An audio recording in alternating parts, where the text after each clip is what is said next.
Nah, kos di situ gempar. Ternyata ada yang meninggal di dalam kamar. Tapi yang meninggal ini di yang rumah mewah itu, yang kos di lantai atasnya ini. Nah, cewek ditemukan itu posisi sudah meninggal dalam kamar tanpa ketahuan, sudah hampir busuk lah, 2 hari sampai 3 hari baru ditemukan.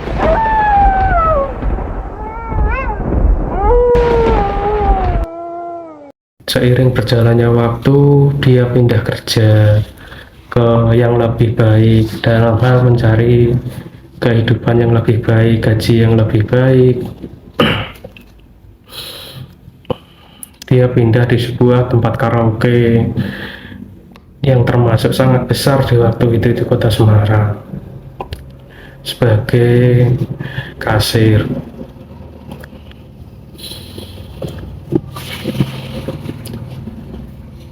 Berbulan-bulan, mungkin 1 tahunan lebih, 1 tahun 2 tahun di tempat karaoke tersebut berjalan dengan baik, tidak pernah ada kendala.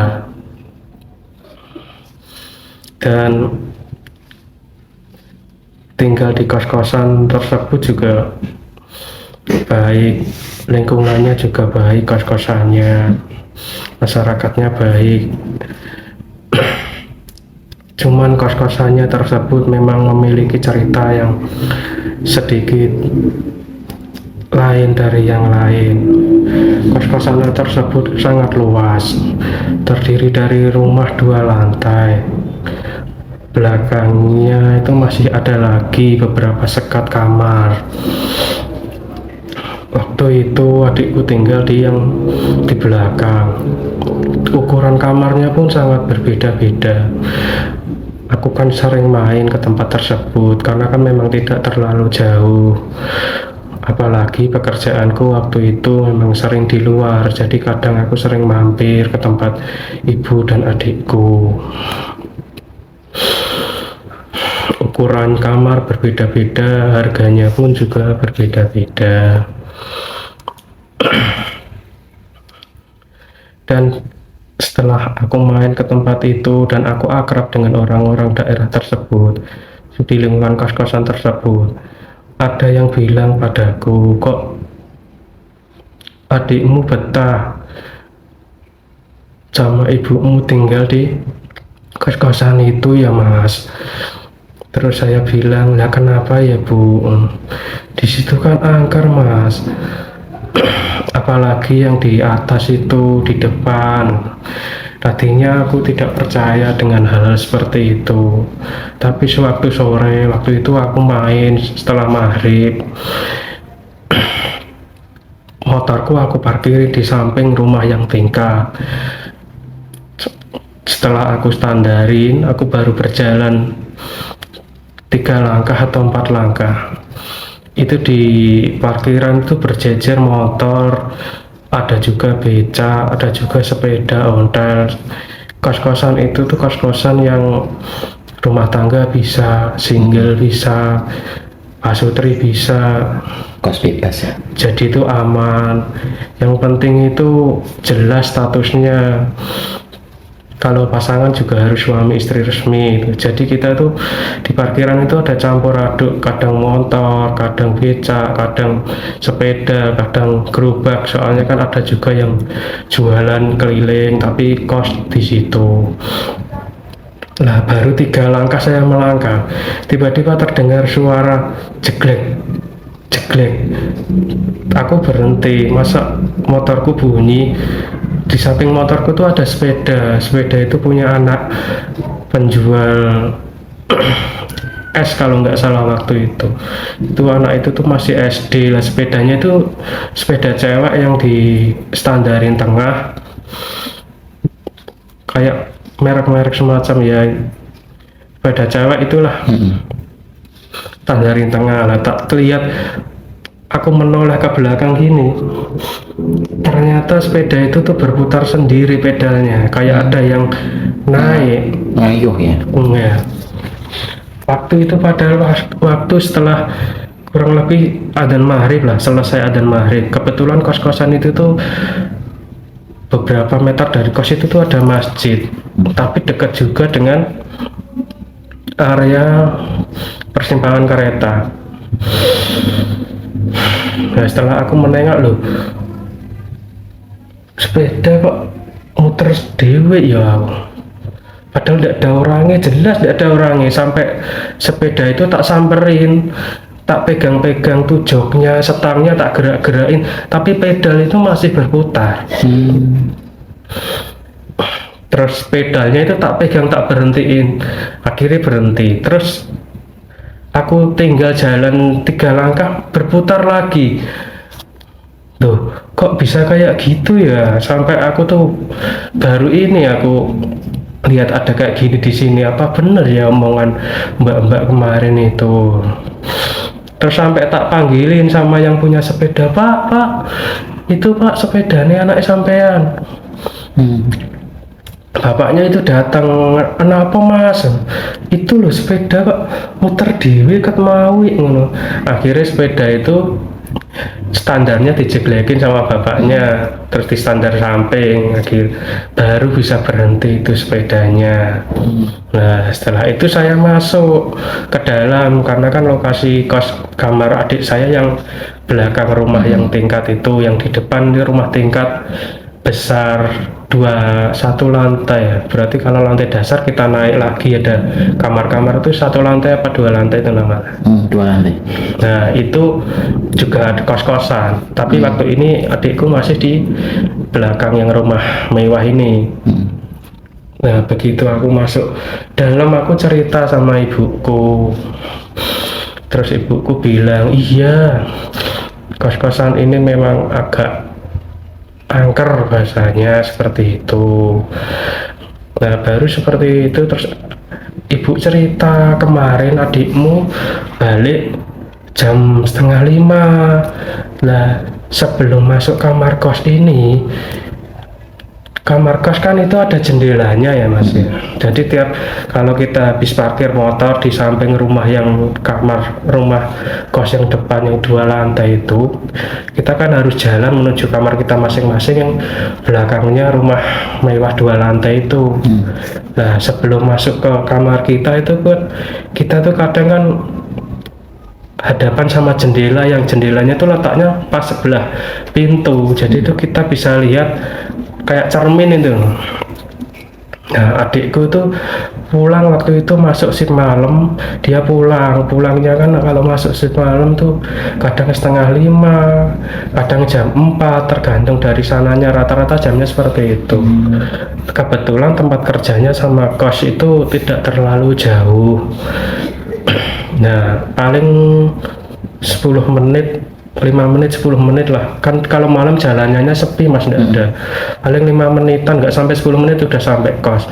Nah begitu parkir motor dia mau masuk kamar itu tuh dia melihat di jendela kos-kosan itu tuh wanita putihnya itu, tapi putih kusem, rambutnya acak-acakan, tapi acak-acakannya itu ndak mukanya ndak kelihatan, jadi hampir ketutup ya. Ketutup gini itu di jendela. Itu di lewat pantulan kaca jendela. Iya, pantulan kaca jendela sebelum masuk. Tuh sampai adikku tuh histeris, bu buka bu gitu. Terus ibuku tuh sampai kaget, kamu tuh kenapa pagi-pagi balik kerja kok teriak-teriak, berbagi tanggone, ganggu tanggone itu loh. Walaupun ada yang sebagian sudah bangun, tapi kan mereka masih paling di depan kamar, di dalam kamar itu belum keluar aktivitas.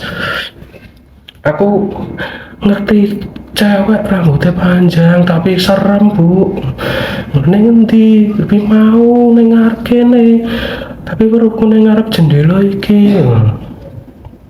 Nah setelah kejadian itu tuh Bu ya juga cerita itu, aku sih wanti-wanti yo yang penting apik-apik wae, ndak usah ganggu orang-orang lain, wis barang seperti itu tuh kadang memang ada ya nunjukin seperti itu. Yang penting kan tidak sampai membunuh orang, aku sampai guyon bercanda seperti itu. Selang beberapa hari, mungkin nggak sampai seminggu setelah kejadian itu, nah kos di situ gempar, ternyata ada yang meninggal di dalam kamar. Tapi yang meninggal ini di yang rumah mewah itu, yang kos di lantai atasnya ini. Nah, cewek ditemukan itu posisi sudah meninggal dalam kamar tanpa ketahuan, sudah hampir busuk lah, 2 hari sampai 3 hari baru ditemukan. Itu saja ditemukan itu karena bau. Dia kan tinggalnya di lantai atas, jadi rumahnya ini besar, yang 2 lantai ini. Begitu kita masuk lingkungan kos itu langsung bertemu sama rumah yang 2 lantai ini. Itu masuk rumah 2 lantai, kita parkir samping rumah yang kos 2 lantai itu, pasti masuk itu langsung ruang tamu itu besar. Di kanan ruang tamu itu ada 2 kamar, terus belok kiri kamar mandi. Kos-kosan di sini kamar mandinya luar semua ya Mas. Belok kiri itu kamar mandi, depan kamar mandi itu ada tangga yang buat naik ke lantai atas. Yang di lantai atas ada kamar 3 sama buat tempat jemur, juga ada tandun air. Nah, yang meninggal ini di kamar atas, makanya baru ditemukan itu 3 hari. Soalnya posisinya yang kamar atas itu waktu itu cuman mbaknya ini sendirian. Jadi yang lain itu rata-rata pilih ngekos yang di belakang rumah itu, yang banyak orang, yang modelnya flat samping-sampingan, kamar di petak-petak. Ya untuk yang ngekos di rumah mewah 2 lantai ini malah jarang. Ya itu tadi, soalnya katanya sering terlihat penampakan sama angker. Nah, setelah 3 hari itu mayat korban ini baru ditemukan. Dari yang tadinya tidak bau, jadi karena bau terus didobrak sama warga, ternyata memang sudah meninggal. Seiring berjalannya waktu, habis kejadian itu suasana juga makin ya auranya gelap lah, kos-kosan yang 2 lantai ini. Jadi orang ngekos itu tidak berani ambil yang ini. Kalau setelah tahu ada cerita seperti itu mereka pada mundur cari yang lain. Terus waktu berjalan sebulan 2 bulan, cerita itu lama-lama kan memudar sendirinya, kembali ke kehidupan seperti biasa. Adikku masih kerja. Terus karena waktu itu tiba musim corona ya, waktu itu kejadian ini sebelum corona, terus tiba waktu corona datang melanda. Akhirnya adikku dipindahkan ke kerja, atau pindah kerja lebih tepatnya, karena yang di tempat lama terjadi pengurangan. Adikku pindah ke tempat, tapi masih di bidang yang sama, di sebuah karaoke yang sampai saat ini pun masih ada, termasuk besar lah di kota Semarang ini. Waktu itu kan corona, tapi tetap kadang masuk malam, masuk pagi, tidak tentulah masuk siang, ya seperti itu. Dan karena corona ini pun akhirnya aku juga pindah kos, karena ibu pengen dekat sama anak-anaknya. Jadi, dan ketika aku disuruh pindah kos, disuruh satu lokasi sama kos adikku dan ibuku tadi. Nah, pas aku ke situ itu kamar yang petak itu sudah penuh. Jadi mau tidak mau aku harus ambil kos yang di rumah mewah tadi. Yang 2 lantai itu? Iya, yang 2 lantai. Kebetulan yang atas sudah ada 2 orang, kamarnya 3 yang atas. Jadi yang sisa 01, terus yang bawah itu 01 kamar. Pas yang menghadap kamar mandi yang begitu masuk ruang itu kanan jalan ada 2 kamar. Nah yang pojok ini aku pas berhadapan sama seberangnya kamar mandi. Nah akhirnya aku menempatin yang kamar di lantai bawah tersebut yang kosong cuma 1 tersebut. Karena kan pilihannya cuma 1, yang kosong di bawah apa yang kosong di lantai atas, yang ada kejadian yang pernah tadi meninggal tadi. Akhirnya menempati yang kamar bawah. Hari-hari pertama sih tidak terjadi apa-apa tinggal di tempat tersebut, tapi setelah mungkin 2 mingguan, belum ada 1 bulan lah, 2 mingguan itu kejadian sekitar jam 1 malam. Ini kamar mandinya kan soalnya di luar semua ya. Jadi waktu itu aku sudah tidur mungkin jam 10 malam itu tidur, jam 1-an kebangun pengen kamar mandi. Itu aku bangun kondisi sepi sunyi banget, kayak nggak seperti hari-hari biasanya itu ada yang terdengar orang pada kadang lewat, kan itu kan ada gang depan kos-kosan itu termasuk rame, apalagi dekat dengan persimpangan kereta dan dekat masjid juga. Ini kok juga tidak ada kereta lewat pikirku, tapi karena kepengen ke kamar mandi ya sudah. Dan ke kamar mandi itu harus melewati tangga yang untuk naik ke atas tadi. Jadi letak kamar mandinya itu di seberang tangga, sementara letak kamarku sendiri di seberang kamar mandi sini. Jadi tengah-tengah ini tangga yang buat naik ke lantai atas. Jadi mau tidak mau kalau aku mau ke kamar mandi ya harus lewat tangga yang mau ke lantai atas kos-kosan tersebut.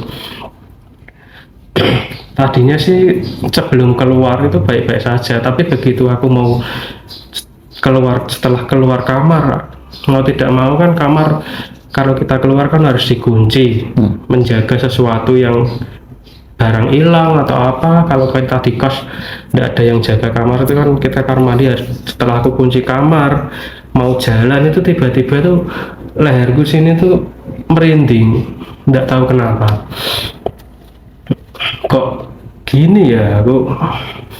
Aku acuh aja lah karena memang mau kamar mandi kebelet kan. Nah pas jalan, kalau kita jalan gini menuju kamar mandi sini, ini lewat tangga yang kanan mau naik ke atas itu, mau tidak mau kan mata sebelah kanan kita kan tetap bisa lihat tuh mas di arah sana ini kan, walaupun pandangan kita ke depan kan ini sedikit bisa lihat sini tuh.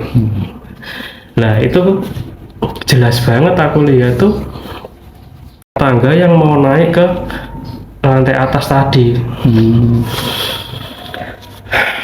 Tapi waktu itu aku tidak berani langsung nengok gini, cuman dalam hatiku itu batin, itu tadi apa ya, jelas itu tadi tuh bukan manusia, jelas itu hantu, itu setan itu. Tapi karena antara takut dan kebelet tadi, akhirnya aku memilih masuk dalam kamar mandi dulu. Nah di dalam kamar mandi itu aku mikir itu tadi apa ya, besar, tinggi, bersandar, berdiri dan bersandar di tembok tangga tadi. Soalnya tangganya kan nempel di tembok, jadi modelnya itu naik gini, ada temboknya, terus naik lagi ke atasnya sini samping kanan itu nempel tembok itu loh. Jadi tidak model tangga tok sing tanpa tembok, ada temboknya, jadi model seret naik terus naik lagi seret gini. Nah yang berdiri itu pas di balik tangga ini, jadi kalau aku mau ke kamar mandi dari kamarku ke sini tuh ketutup tembok tangganya ini, jadi kita harus lewat jalan dulu baru kita bisa lihat tangga ini, karena kan nempel tembok yang menghadap kamarku ini tadi. Nah pas di dalam kamar mandi aku mikir tadi apa ya, tadi apa. Setelah keluar kok tak cek, kita mau keluar tuh mau tidak mau pas keluar dari kamar mandi balik ke kamar kan pandangan mata ini kan langsung menghadap tangga tadi. Begitu keluar kamar mandi ternyata tidak ada apa-apa, sampai aku naik 1 tangga tak liatin ke atas, ini kok nggak ada apa-apa tadi apa ya, padahal jelas itu tadi aku lihat itu besar hitam, soalnya temboknya kan warnanya cerah ya, kayak kuning itu mas, kayak kuning bukan putih tapi kayak kuning Krem. tapi cerah loh. Nah kalau ada sesuatu yang kayak hitam-hitam pas kelihatan, itu jelas tadi itu ketutupan besar banget hitam tinggi. Nah akhirnya terus aku balik kamar sambil mikir, bener ya ternyata omongan mbaknya kemarin. Nah terus besoknya itu setelah kejadian tersebut aku makan di dekat daerah situ, ditanya-tanya sama orang sekitar situ, apa bener rumah kos yang tingkat 2 lantai ini angker ya mas gitu. Iya dulu banyak ada yang pernah kejadian seperti melihat sesuatu itu. Terus ada juga yang bilang pas malam-malam itu melihat di lantai atas di tandon air tuh ada yang berdiri cewek, tapi yang anehnya antara 3 orang yang bisa melihat cuma 1 orang. Jadi tuh yang cerita tadi tuh temanku lihat ada cewek putih itu yang rambutnya panjang acak-acakan, dia duduk di tandon air. Kejadian itu malam, kadang kan anak-anak muda nongkrong sampai jam 12, jam 1, lah itu sekitar jam 11-an lah itu. Dan yang melihat cuman 1 orang tersebut. Setelah kejadian itu ya aku menilai ya memang benar angker.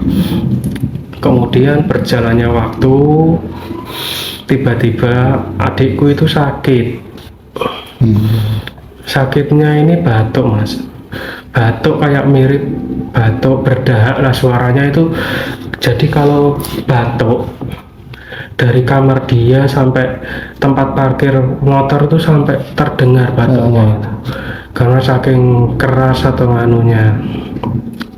Tadinya itu dipikir tuh batuknya biasa, mungkin kecapean atau flu atau masuk angin. Sampai periksa ke apotek sekali 2 kali, tiap ke apotek kan obatnya itu banyak lah mas, dikasih obat banyak.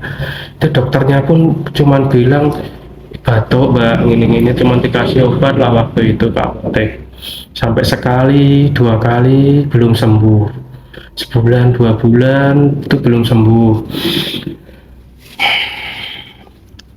Terus aku punya inisiatif pindah apotek. Tadinya kan itu selalu ke apotek,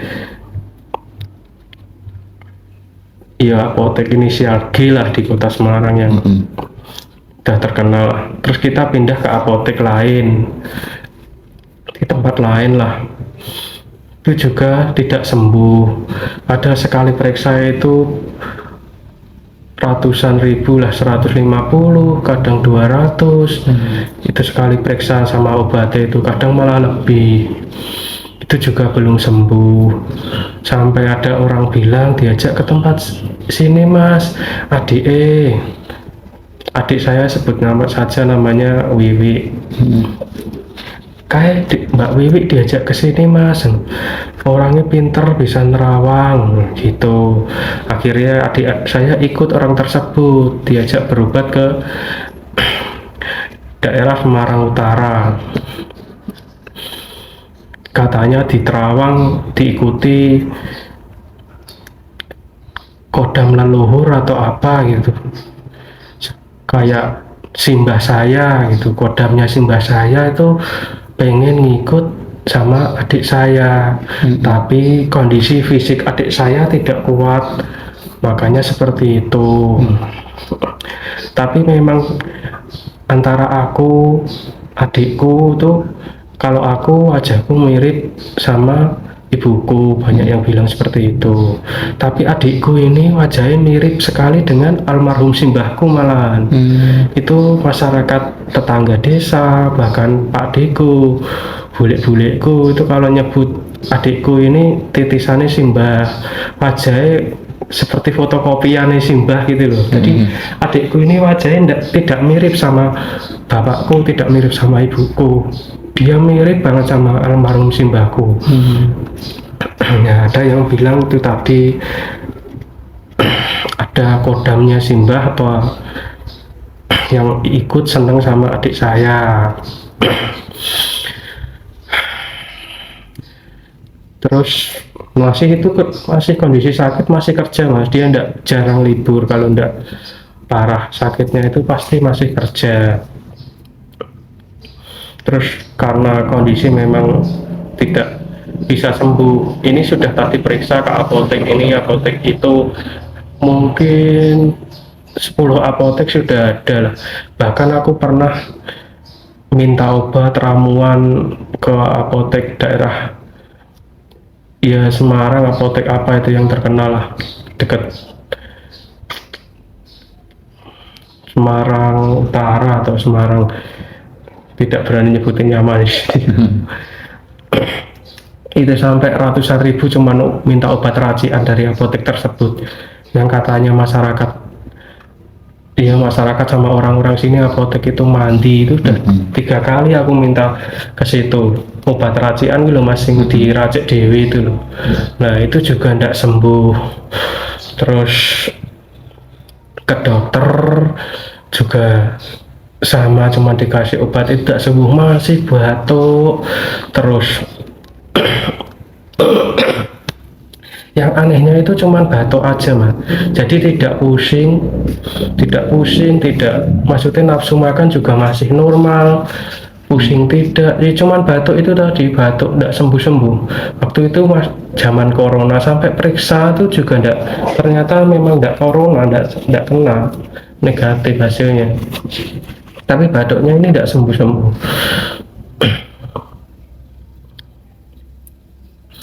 Terus di kos itu ada orang baru ngekos, sebut saja Mas Iwan gitu. Nah adik saya tuh ada kecocokan mungkin sama Mas Iwan ini. Nah akhirnya dekat. Mas Iwan ini berasal dari sebuah desa juga di Jawa Tengah, tapi letak desanya sama desa kami jauh, beda kota. Nah akhirnya Mas Iwan dengan adik saya ini jadian. Mas Iwan juga kerja, adik saya juga kerja. Dengan kondisi adik saya masih sakit batuk tadi ya. Nah ini juga dibawa ke tempat Mas Iwan, diajak berobat, tapi memang tidak ada perubahan, hingga hubungan mereka semakin ke jenjang yang lebih serius lagi. Terus mereka masih tinggal beda kamar, walaupun satu kos-kosan tapi beda kamar, karena kan adik saya sama dengan ibu saya tadi. Terus karena suatu kerjaan saya pindah dari kos tersebut, jadi beda kos lagi sama adik saya dan ibu saya. Nah sebelum saya pindah itu saya sempat ketemu adik saya waktu berangkat malam kerja. Dia kebetulan waktu itu masuk malam. Nah pas saya mau pindahan, dia mau berangkat malam itu, dia itu diem aja mas, mau berangkat itu diem, terus tatapan matanya kosong, seperti bukan adik saya kayak biasanya lah. Dalam arti kayak orang lain. Sampai saya itu tak liatin, padahal sudah ada badan ini, tak liatin, dia tetap tidak ngomong, tidak nyapa. Itu di parkiran kos itu tadi, waktu saya mau keluar mindahin barang, dia mau berangkat kerja, terus sampai tak sapa, wih kenapa?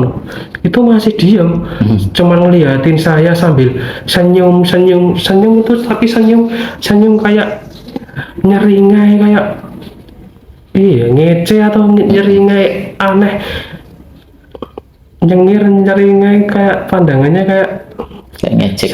senyum psikopat itu tadi toh. Ya. Nah jadi bukan ngece ya, pokoknya senyum sing menakutkan, aneh itulah, sampai aku tuh. Terus dia senyum sama ngambil motor langsung pergi berangkat kerja tanpa berkata apapun. Sampai saya tuh kepikiran, itu bener adikku apa bukan ya? Sampai seperti itu. Terus dia berangkat kerja, terus aku pindah. Besoknya kan aku sama dia sudah beda kos, Mas. Terus aku dengar dia akhirnya serius sama Mas Iwan tadi. Terus kan nikah adikku ini akhirnya mengundurkan diri dari tempat kerjanya. Ini kondisi masih COVID ya. Padahal dia kerja di tempat tersebut sudah bertahun-tahun, Mas, mungkin sudah senior lah bahasanya, sudah bertahun-tahun. Dia mundur, yang saya dengar dia mundur keluar, dia pulang ke rumah desa kami. Sama ibu tadi, sama ibuku. Tapi dengan posisi kemudian dia menikah ya sama Mas Iwan tadi.